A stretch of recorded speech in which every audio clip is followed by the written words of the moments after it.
Buenos días a todos, ¿cómo están? Vamos a esperar unos 2 minutitos, a esperar a ver que la gente entre e iniciamos con el conversatorio con el doctor Carlos. ¿Cómo está? ¿Qué tal? Muy bien, gracias. Muy contento de estar contigo, Gaby, esta mañana. ¿Cómo está tu papá? ¿Cómo ha seguido? Igualmente, súper bien, gracias a Dios, fortaleciéndose mucho.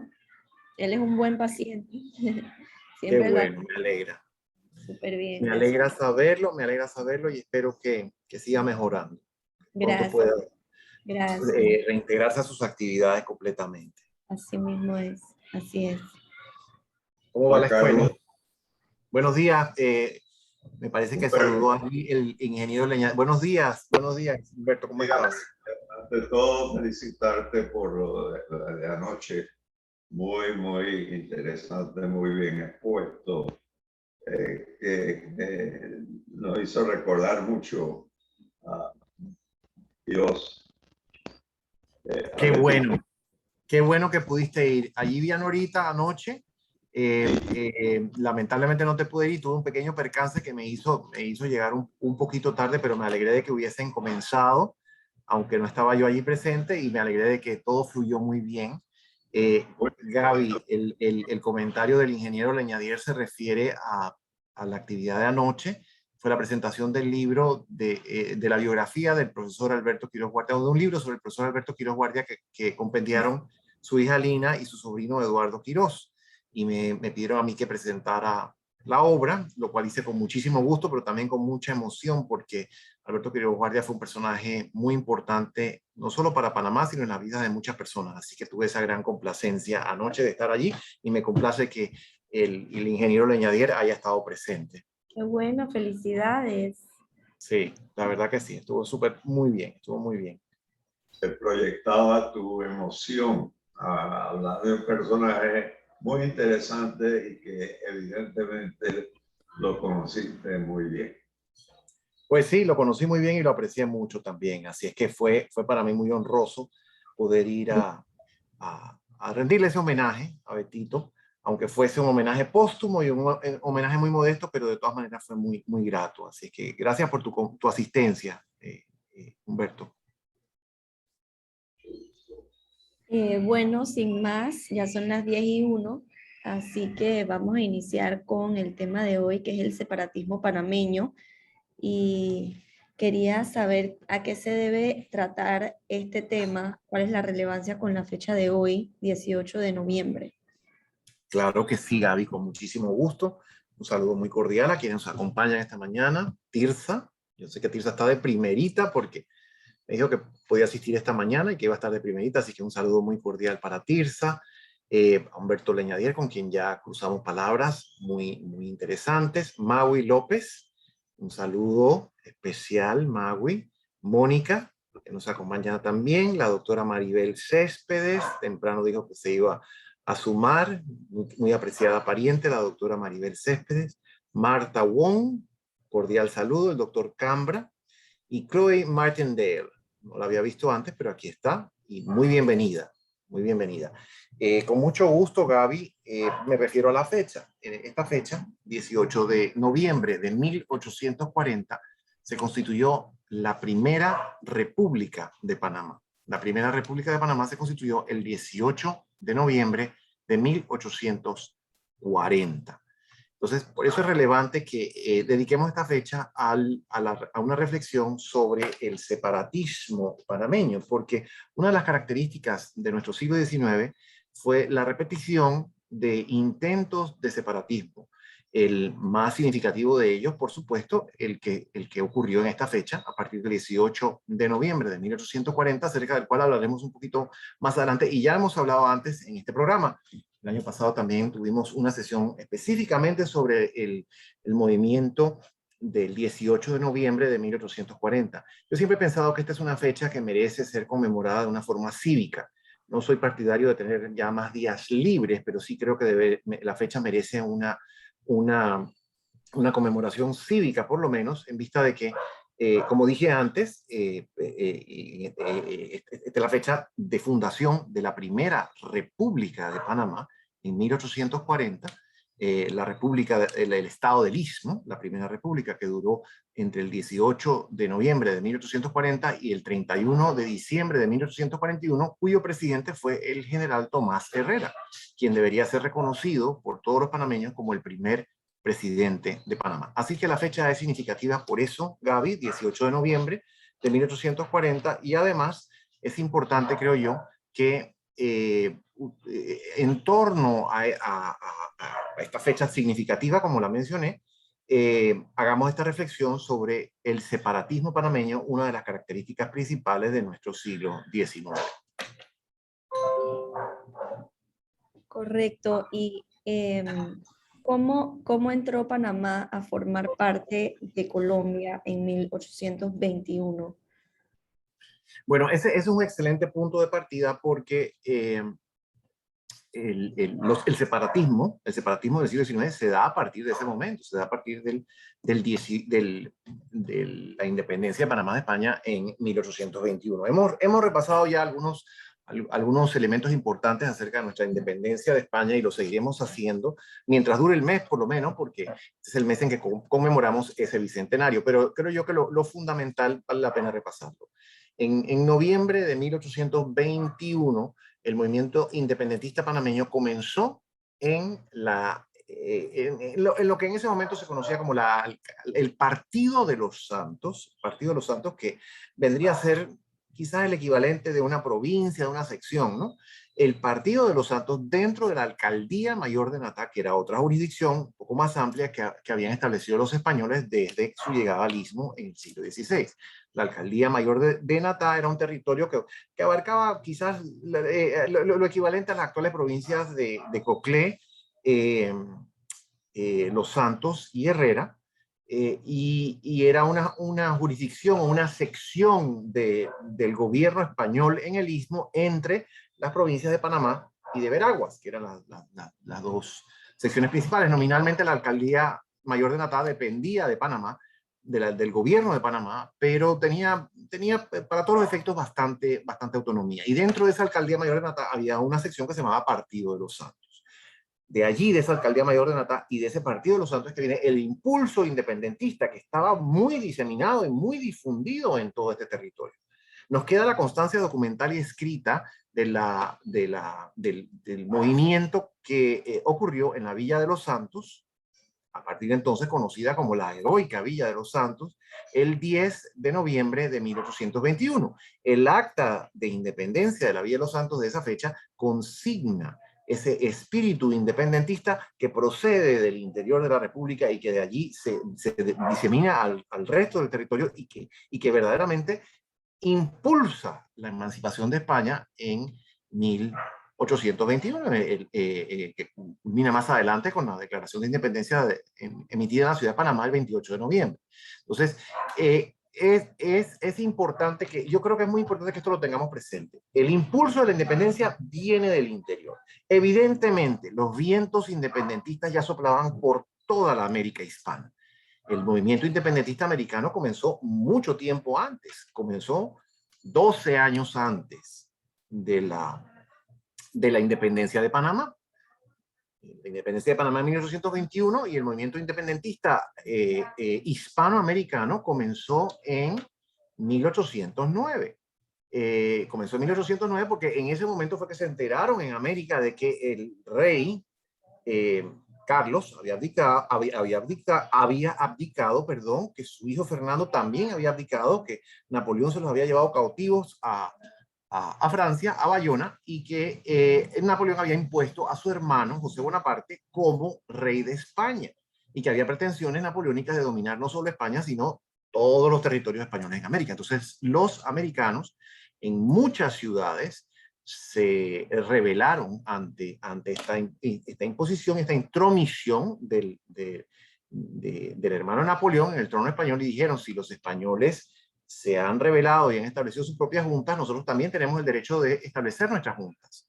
La semana pasada, Gaby, hablé acerca de la independencia de Cartagena en 1811. Bueno, Cartagena fue una de las ciudades que estableció su propia junta.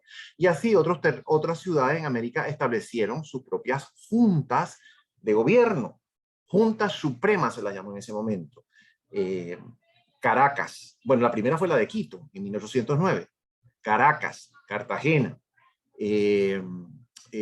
Bogotá, Santiago de Chile, Buenos Aires, y así muchas en los territorios españoles. Inicialmente no tenían la intención abierta o manifiesta de declarar la independencia, pero sí eran expresiones de autogobierno que eventualmente, o desde donde eventualmente se generó ese deseo, esa aspiración, ese movimiento independentista de América. Entonces, lo que quiero decir con todo esto es que la independencia de Hispanoamérica comenzó más de una década antes de que Panamá se independizara. Panamá tuvo la particularidad de que durante todo este periodo en que se crearon juntas, primero, juntas de gobierno en distintas ciudades, y en otros territorios rápidamente se declaró la independencia y comenzaron las guerras independentistas, porque el proceso de independencia de Hispanoamérica fue sumamente cruento en muchos lugares, en México, en Venezuela, en Colombia, en Ecuador, en Perú, inclusive en el Cono Sur también fue cruento. Entonces, este proceso que, como dije, se extiende a lo largo de muchos años, no abarcó inicialmente a Panamá. Los panameños, como lo destaca el doctor Alfredo Castillero Calvo en una obra sumamente recomendable que he mencionado yo en ocasiones, 1821 se llama el libro del doctor Castillero, La independencia de Panamá de España y su época, como dije, un texto sumamente recomendable que se ha publicado este año para conmemorar el bicentenario de la independencia. Y allí vemos muy claramente expuesto que Panamá durante el periodo de las guerras de independencia tuvo un auge económico. Tuvo un auge económico porque este era el lugar por donde pasaban, en primer lugar, las tropas españolas, que necesitaban pasar por Panamá hacia Sudamérica o desde Sudamérica hacia el norte. Así que era un paso para el ejército, y también el comercio que se vio interrumpido con Europa como consecuencia de las guerras napoleónicas tuvo un auge.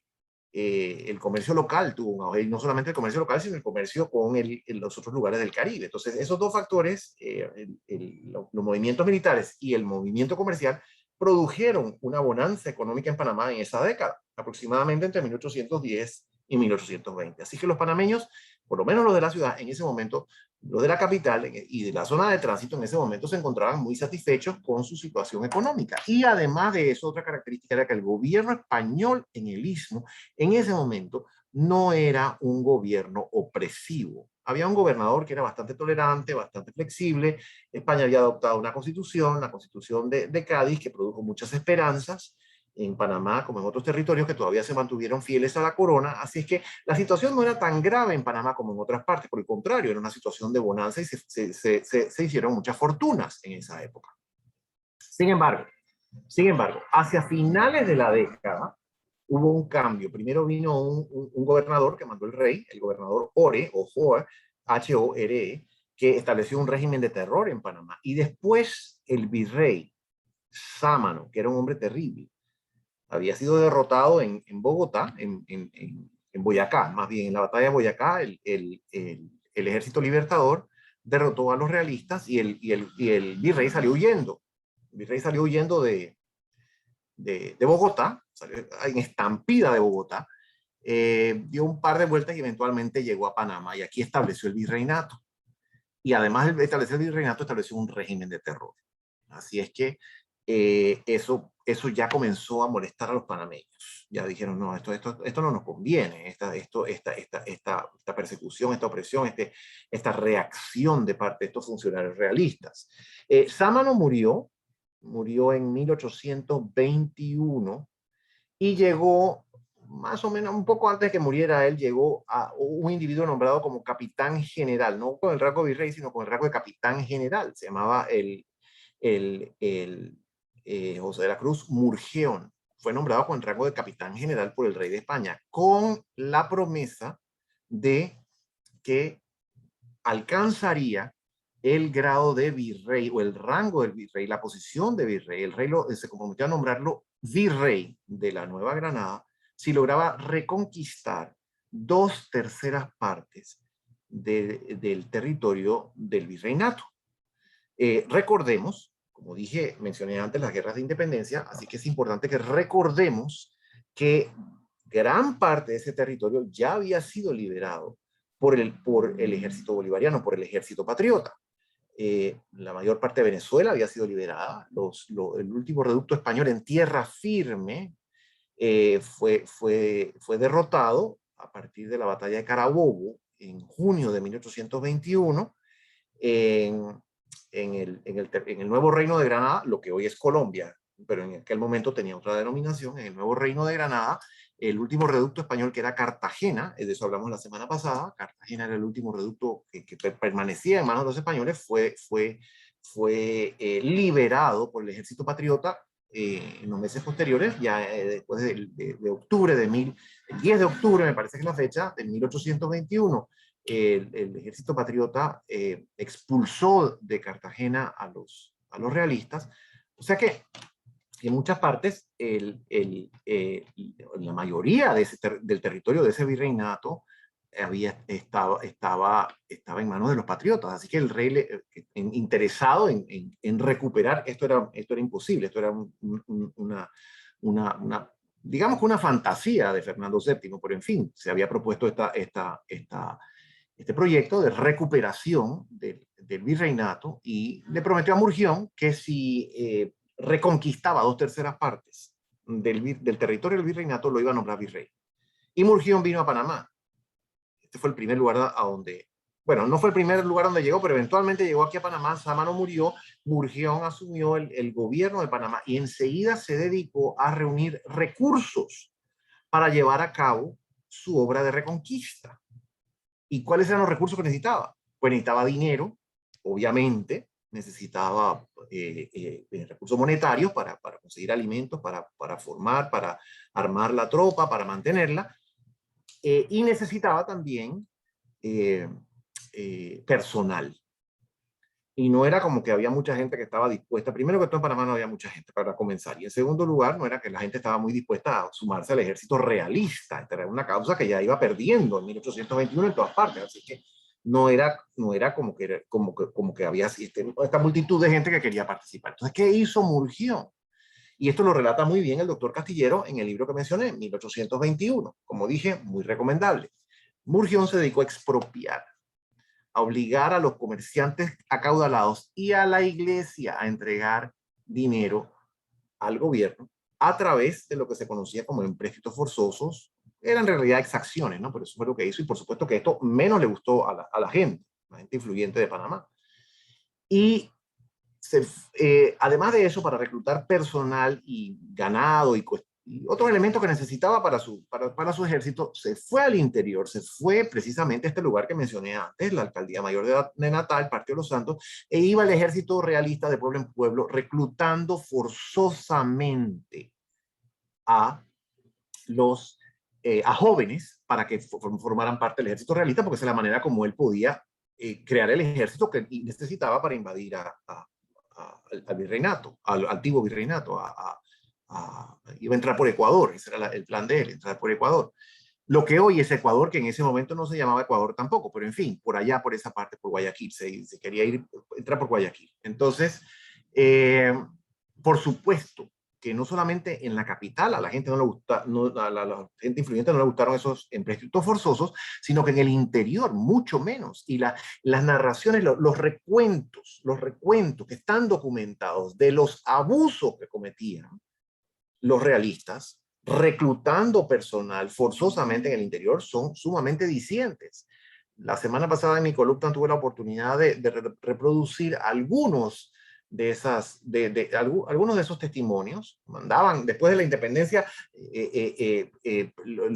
los ayuntamientos de Pocrí, de Pedací, de Ocú, de Las Minas, por supuesto que de la propia Villa de los Santos, de Las Tablas, de todos los lugares, los ayuntamientos, los cabildos de esos pueblos emitieron sus memoriales y decían: aquí vino el ejército realista y a fulana de tal la amarró al cepo, la colocó en el cepo y al otro la arrastró por no sé dónde y al otro le quitó todos sus bienes y al otro le quemó la casa. O sea que el ejército realista cometió toda una serie de tropelías y arbitrariedades en esos meses de 1821 inmediatamente anteriores a la independencia, a noviembre de 1821. Entonces había una crispación muy grande en esta parte, por supuesto que en la capital también, no estaban contentos, pero tenían, los de la capital tenían otro talante, eran más cerebrales, más, es la sensación que da cuando uno revisa esto, los dirigentes eran más cerebrales, más calculadores, estaban esperando el momento propicio, evaluando muy cuidadosamente la situación, pero el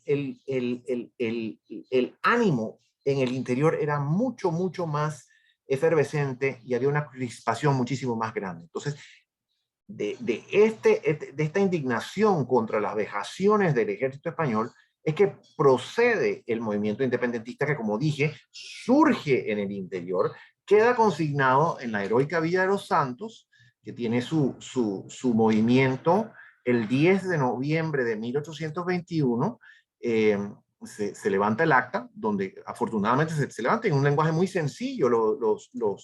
Los redactores del acta de independencia dicen que están cansados de los abusos, de las exacciones de los españoles, de cualquier español o de todo español, por ridículo que fuese. Esa es la frase específica que dice el acta de independencia. Y se declaran libres e independientes del gobierno español y adoptan el sistema republicano que rige en toda Colombia. Lo dicen los habitantes de la Villa de los Santos, los suscriptores del acta de la Villa de los Santos del 10 de noviembre de 1821. Entonces esto da un gran impulso. Cuando los capitalinos se enteran, dicen, caramba, estos nos robaron el mandado, estos se adelantaron.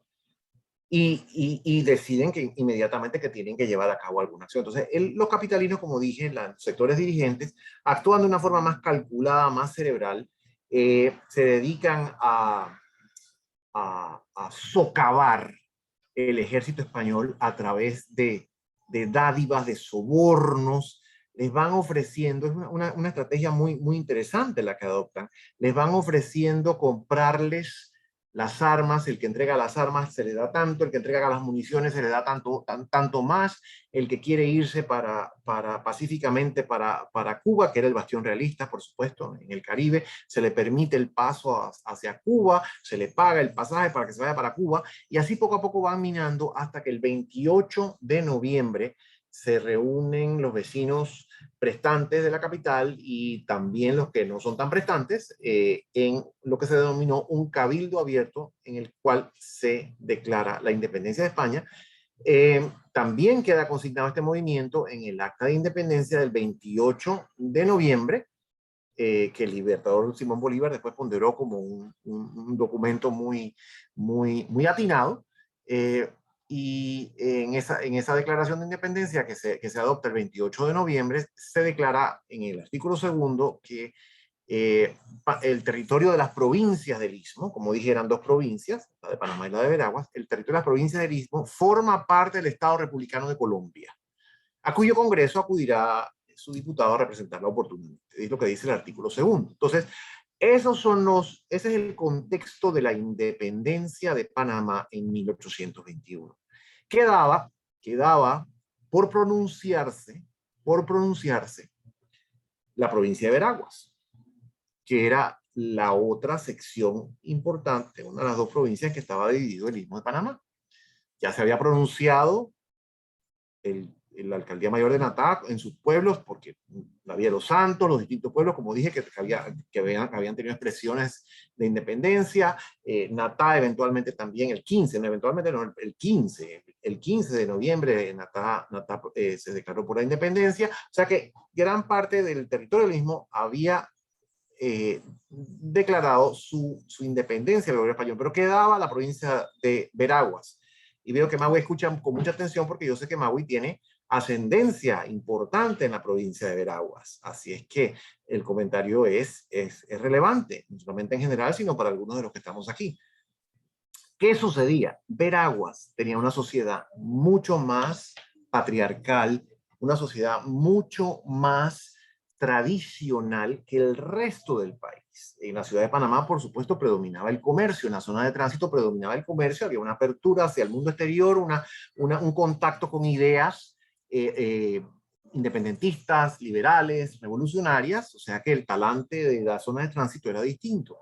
En la zona de Los Santos predominaba el minifundismo, o sea que también había un espíritu independentista y un espíritu más autonómico, pero en la provincia de Los Santos, perdón, en la provincia de Veraguas, la situación era, o el talante era mucho más tradicional. Y los veragüenses no estaban tan convencidos de la independencia, inclusive después de lo que había pasado en la Villa de los Santos y lo que había pasado en Panamá. Los villanos, los de la Villa de los Santos, amenazaron, se reunieron y dispusieron que iban a ir a invadir allá.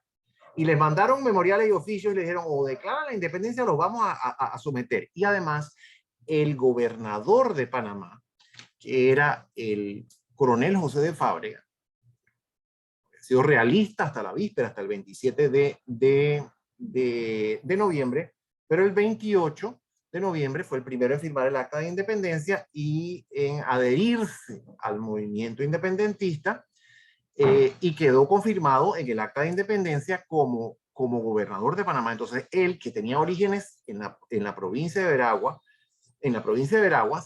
les comunica a los veragüenses que es importante que ellos también declaren la independencia, porque si no lo hacen, entonces van a sufrir consecuencias militares, va a haber consecuencias militares, va a haber una respuesta militar. Así es que el 1 de diciembre Panamá, como dije, declara la independencia, la ciudad de Panamá, el 28 de noviembre, y el 1 de diciembre, unos días más tarde, se reúne un cabildo en la ciudad de Santiago de Veraguas y declara la independencia. Pero curiosamente, el acta de independencia de Santiago de Veraguas no hace mención alguna del sistema republicano de gobierno. Sencillamente dice, nos independizamos de España, en parte por las presiones que hemos recibido de Los Santos y de Natá y de otros lugares, desde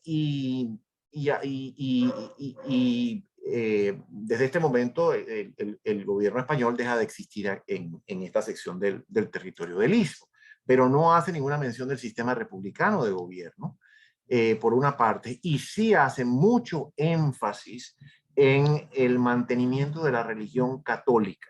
Entonces, es un acta de independencia que tiene un contenido, podríamos definirlo como un contenido muy conservador, un contenido, refleja mucho el tradicionalismo del lugar y se emite en respuesta a las presiones recibidas de otras partes para que el territorio del Istmo termine de liberarse de la dominación española y cambie el sistema de gobierno. Aunque lo de los veragüenses no dicen cuál es el sistema de gobierno que se adopta, era evidente que en ese momento ya era evidente que el Istmo de Panamá formaría parte del Estado republicano de Colombia. Así que esa es un poco la relación de los hechos, la narración de los hechos que condujeron a la independencia de Panamá en 1821.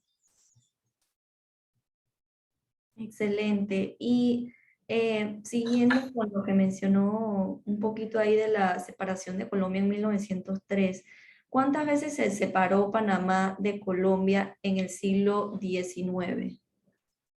Bueno, es una pregunta muy interesante y es el eje de nuestra conversación de hoy. Antes, sin embargo, quisiera referirme a una pregunta que el doctor Cambra puso por el chat, porque me parece relevante en conexión con 1821. El doctor Cambra pregunta que cuál fue la participación de la Iglesia de Panamá en nuestra independencia de España.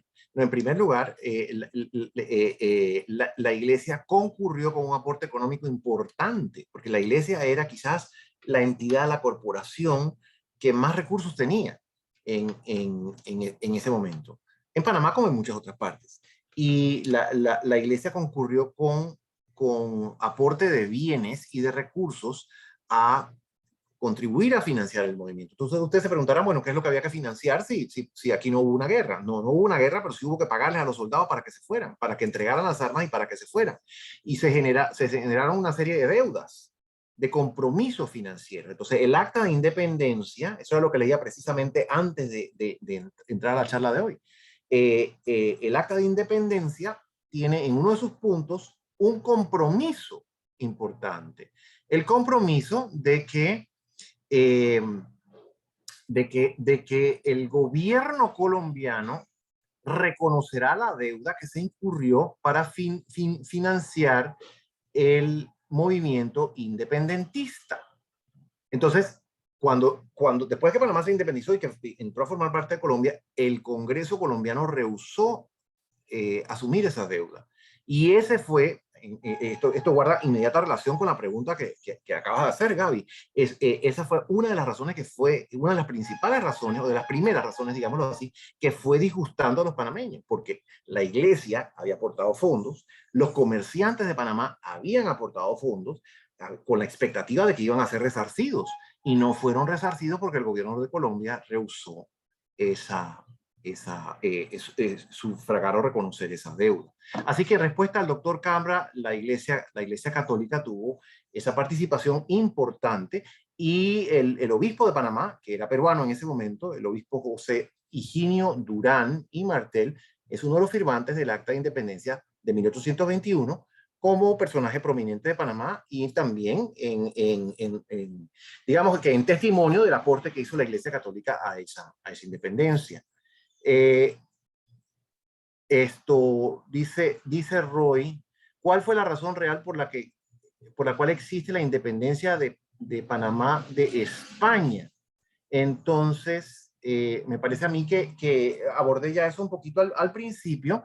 La independencia se generó, en primer lugar, como parte más ampliamente, en el contexto más amplio de la separación de los territorios españoles de la metrópolis. Eso, por supuesto que Panamá no fue independiente a esos vientos de emancipación y de independentismo, pero la razón específica, tal cual la narran Castillero Calvo, Castillero Calvo, a quien ya aludí, y Castillero Reyes, un historiador anterior, a quien también he aludido en ocasiones anteriores, fue que el gobierno español en el Istmo, hacia finales de la década de 1810 y sobre todo en 1820-21, sobre todo en 1821, cometió una serie de excesos y de abusos en Panamá, algunos de los cuales ya mencioné, que fueron enajenando a la población de manera importante. Así es que fueron el detonante específico. Por supuesto que había vientos de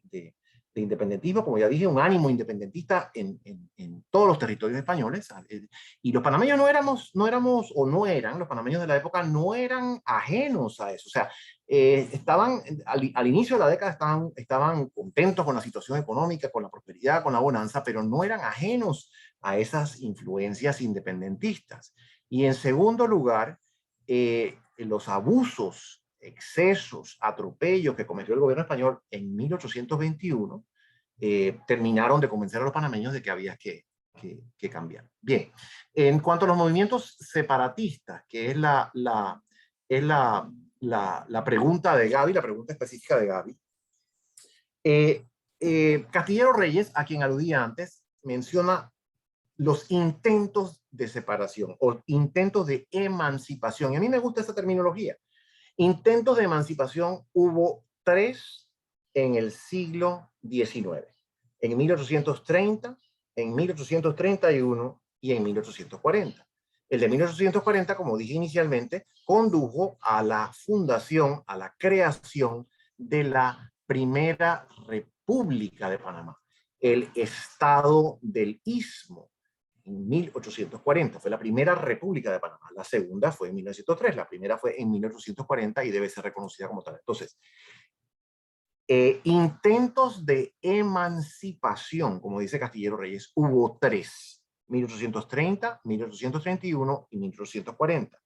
Además de eso, hubo otras expresiones de autonomismo en el siglo XIX.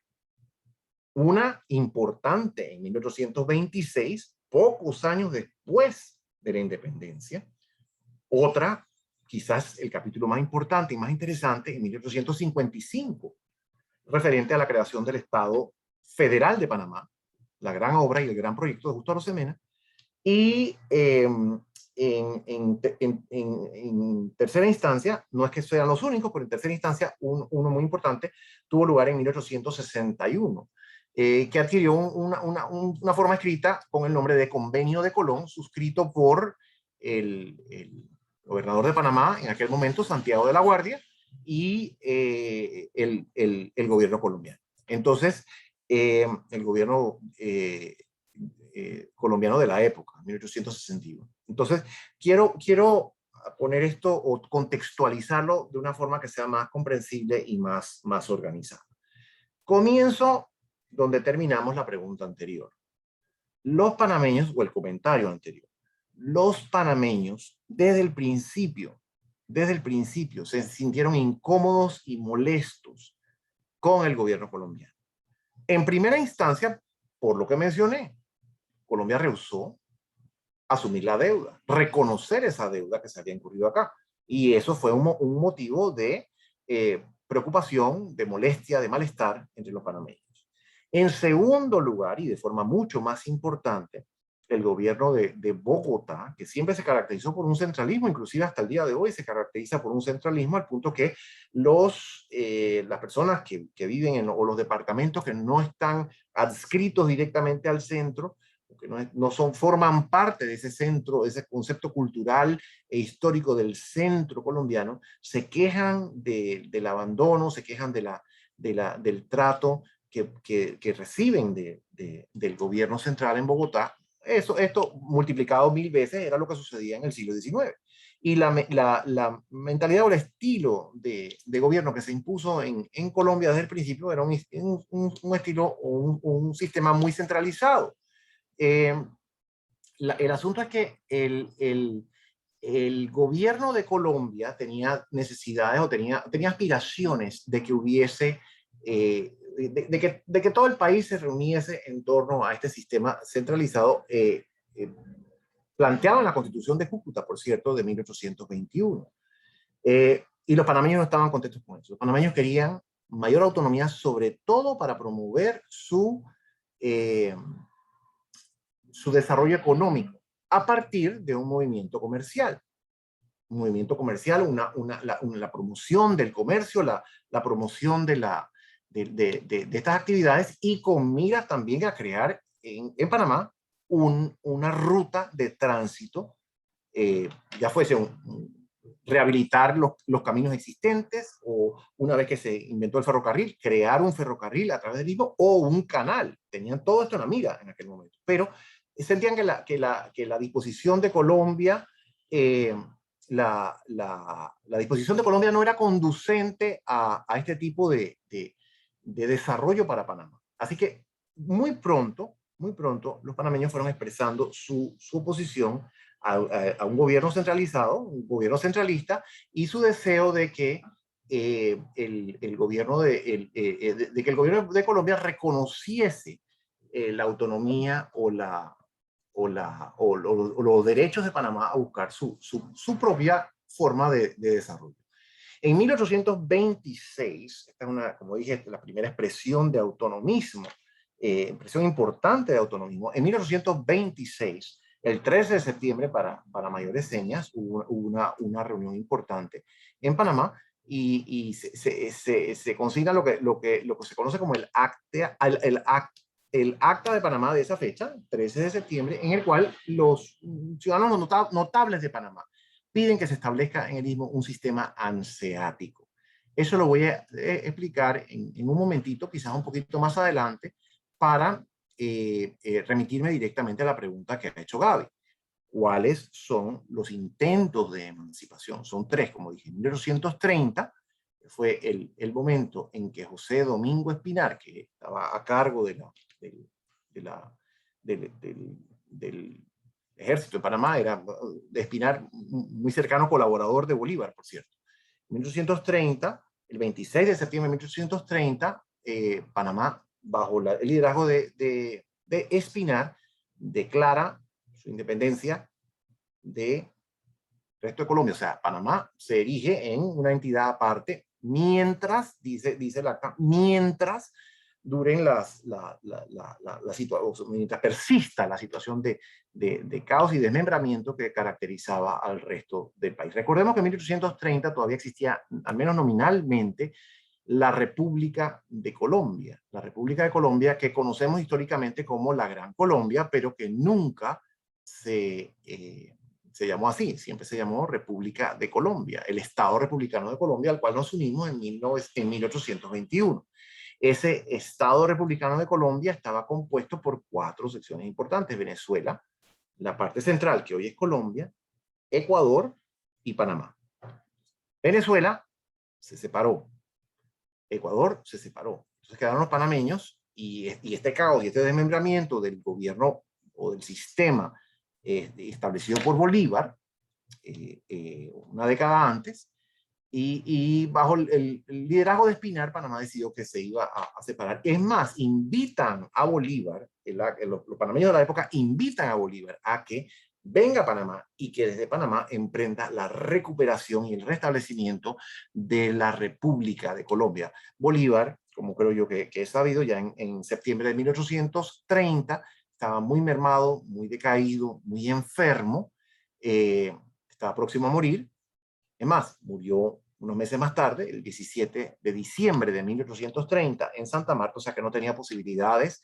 Ya Bolívar había renunciado a la presidencia de Colombia y había emprendido un viaje a la costa con la aspiración eventual de irse a Europa y terminar su vida allá, pero lo alcanzó la muerte en Santa Marta, en diciembre de 1830. Entonces Bolívar no tenía ninguna posibilidad, pero sí le recomienda a Espinar, se entera de lo que sucede en Panamá y le recomienda a Espinar que nuevamente una a Panamá a Colombia, que no lleve a cabo, que no se concrete esta independencia, que nuevamente una a Panamá con Colombia. O sea que en diciembre de 1830, Espinar, siguiendo las recomendaciones del libertador Simón Bolívar, declara que el Istmo vuelve a formar parte de Colombia, que a partir de ese momento quedó constituida por la parte central, como dije, lo que hoy conocemos como la República de Colombia, y Panamá, que se le unió en ese momento.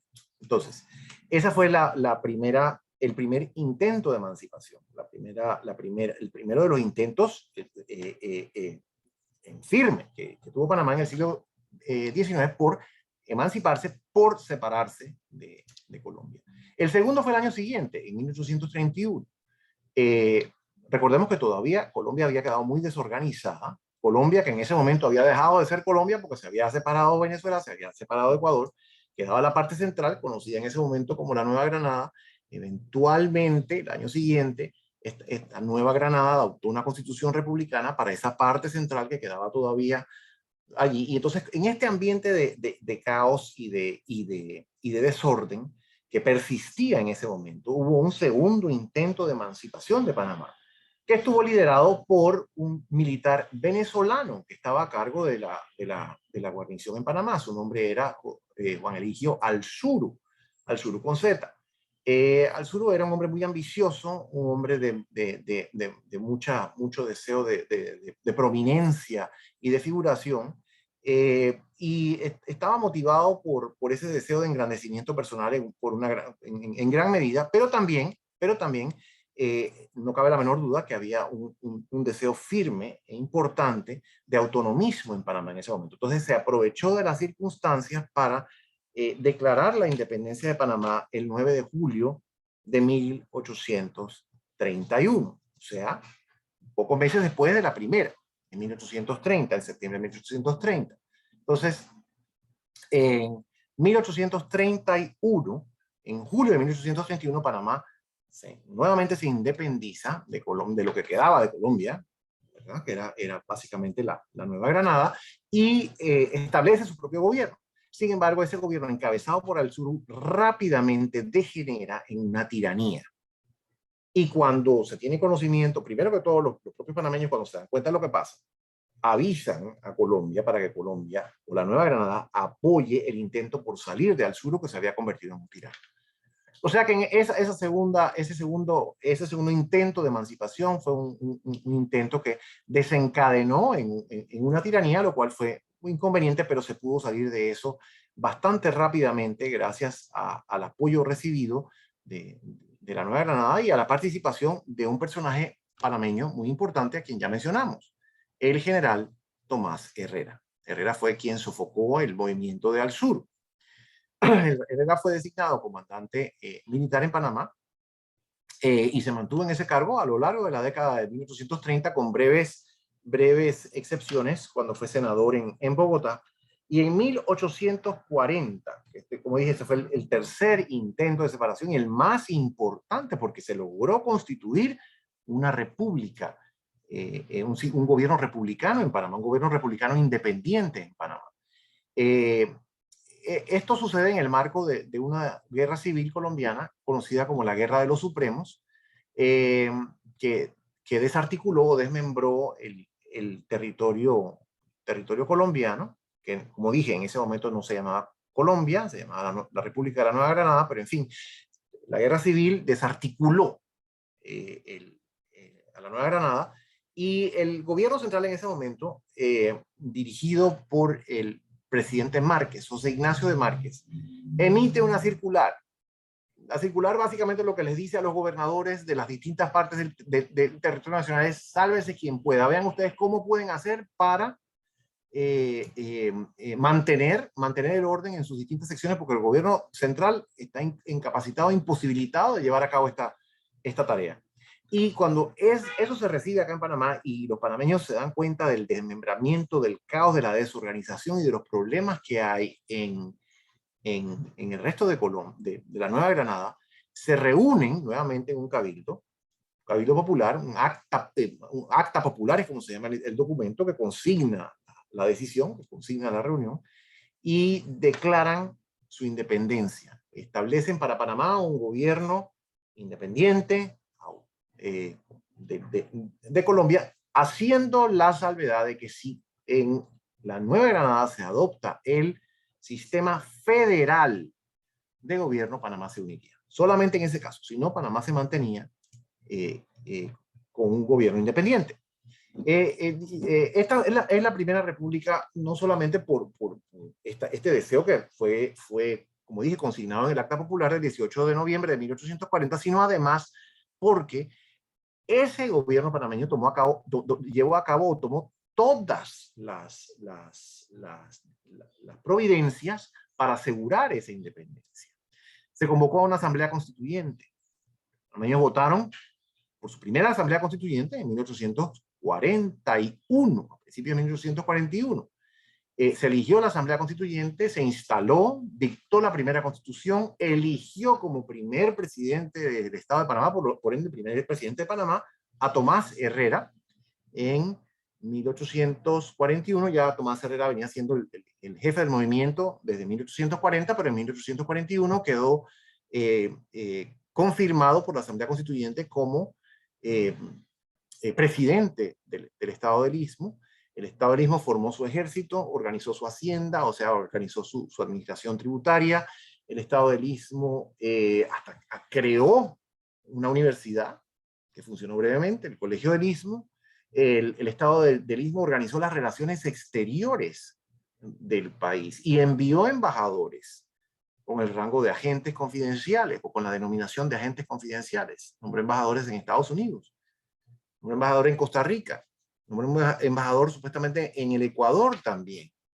El que tuvo más efecto en su gestión fue el agente confidencial designado para Costa Rica, de quien hablé también aquí en estas sesiones hace unas semanas. Un ascendiente por la rama materna que se llamó Pedro de Obarrio, quien logró la firma del primer tratado panameño, ascendiente tuyo también, Gaby, por cierto, Pedro de Obarrio, en el siglo XIX, logró la firma del primer tratado de Panamá. El primer tratado de Panamá se firmó en ese momento, se suscribió en ese momento el Tratado de Amistad y Comercio con Costa Rica. Entonces, el Estado del Istmo, en sus actuaciones, en su desempeño, en su desenvolvimiento, reflejó manifestó los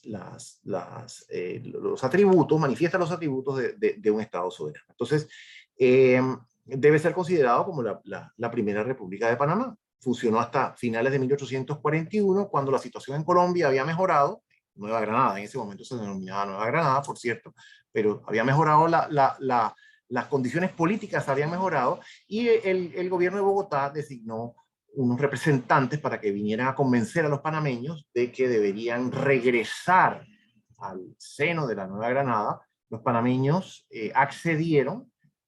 Había, como siempre, como también lo hubo en 1821, algo de preocupación o algo de desconfianza entre los panameños de que Panamá pudiese ser viable, porque como dije, era un territorio pequeño, con pocos recursos, no había una situación económica tan firme, y sobre todo había una poca población.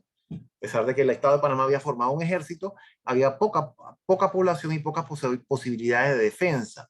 Entonces, estas eran preocupaciones que tuvieron los panameños en 1840-41, y cuando los colombianos o los granadinos, neogranadinos, invitaron a Panamá a unirse nuevamente a Colombia, confiaron en las promesas. Lamentablemente las promesas no fueron cumplidas. Tomás Herrera tuvo que partir al exilio.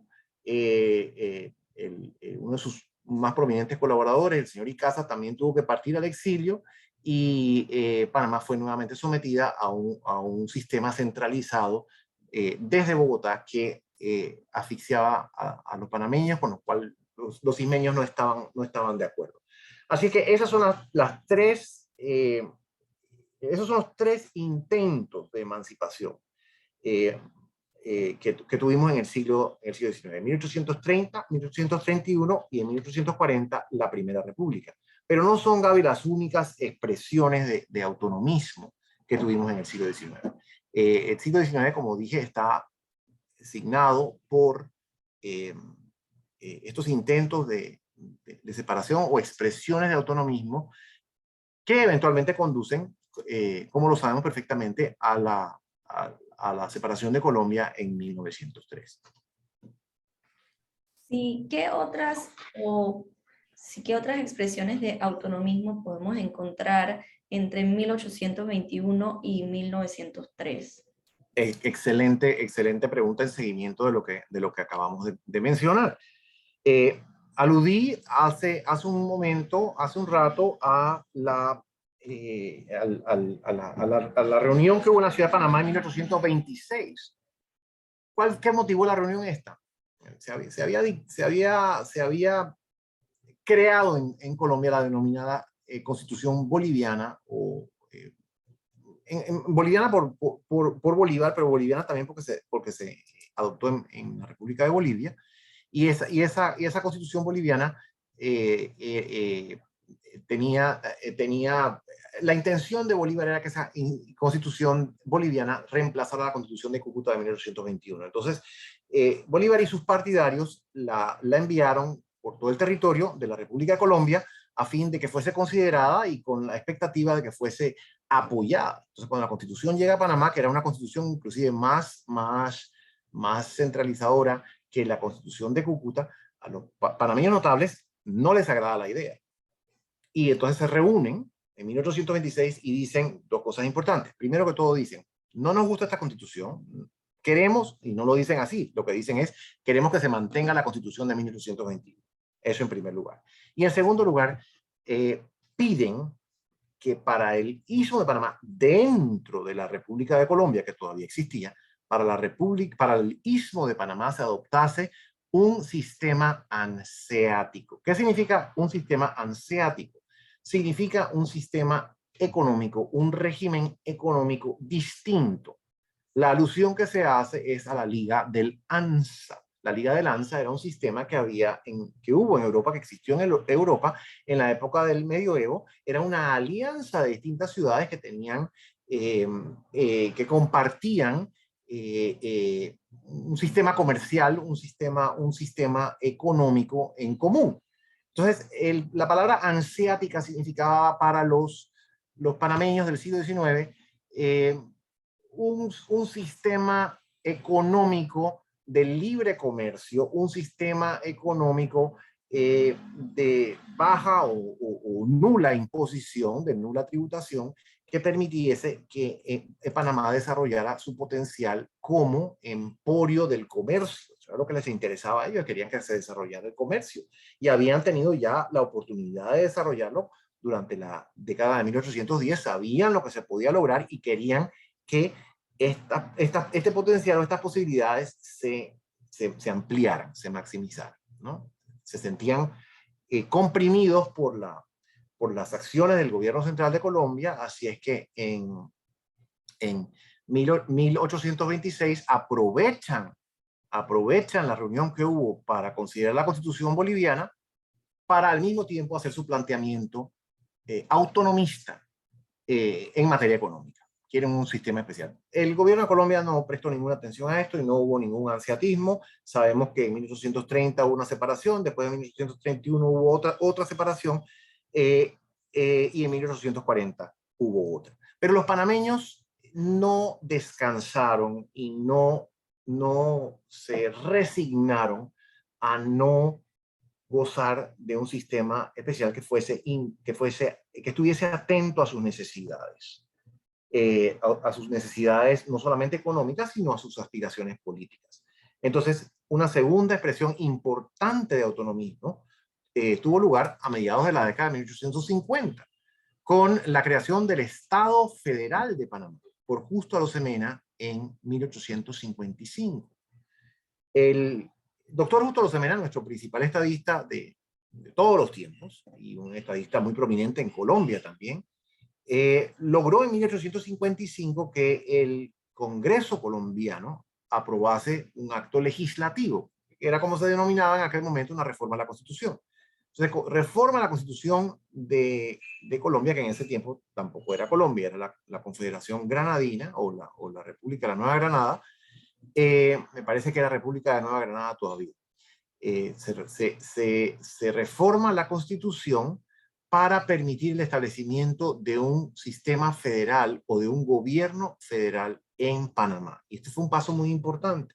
Y fue tanto fue la importancia del paso y la relevancia que eventualmente en los años posteriores de la década de 1850, los otros departamentos de Colombia, las otras secciones en que estaba dividida en ese momento, como dije, la Nueva Granada, eventualmente la Confederación Granadina, y en 1863 los Estados Unidos de Colombia adoptaron ese sistema. No solamente ya estaba vigente en Panamá, como dije, lo adoptaron para el resto del país. Entonces, el inicio del federalismo colombiano está en Panamá.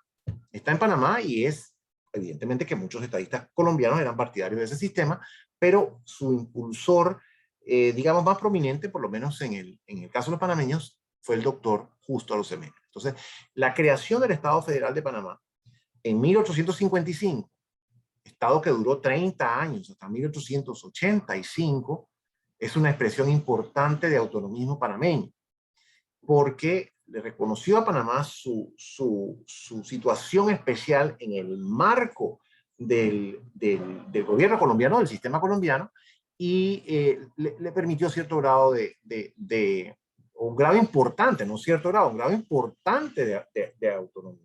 Así es que ese fue una segunda expresión importante de autonomismo dentro del marco de Colombia. Aquí no hubo una separación, no hubo una independencia, pero sí un establecimiento de un sistema especial para Panamá. Y en 1861, en el marco de otra de las guerras civiles de Colombia, Panamá también decide separarse de esa conflagración y mantenerse aparte de ella, mientras dure esa situación. Panamá no quería nada que ver con esa situación. Y nosotros nos declaramos neutrales y nos separamos de este problema. Si eventualmente el problema se resuelve, pues ya veremos si volvemos o no, o qué vamos a hacer. Pero por el momento no queremos tener que ver con esto. Y esa decisión se consignó en el Convenio de Colón, de 6 de septiembre de 1861, suscrito por el gobernador de Panamá, que era en ese momento Santiago de la Guardia.